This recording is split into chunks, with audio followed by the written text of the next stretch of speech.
ಅದರಲ್ಲಿ ಯಾವುದು ಹುಚ್ಚಪ್ಪ ಮದದಲ್ಲಿ ಮೇಲ್ಯಾವುದು ಹುಟ್ಟಿ ಸಾಯುವ ಹಾಳು ಮನಸನ ಮಧ್ಯ ಕೀಳ್ಯಾವುದು ಮೇಲ್ಯಾವುದು ಅದರಲ್ಲಿ ಯಾವುದು ಹುಚ್ಚಪ್ಪ ಮದದಲ್ಲಿ ಮೇಲ್ಯಾವುದು ಹುಟ್ಟಿ ಸಾಯುವ ಹಾಳು ಮನಸನ ಮಧ್ಯ ಕೀಳ್ಯಾವುದು ಮೇಲ್ಯಾವುದು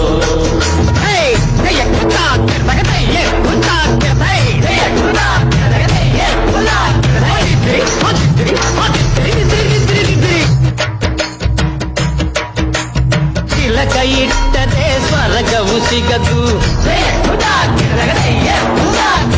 ತಿಲಕ ಇಟ್ಟದೆ ಸ್ವರ್ಗವು ಸಿಗದು ವಿಭೂತಿ ಬಳಿದರೆ ಕೈಲಾಸ ಬರದು ವಿಭೂತಿ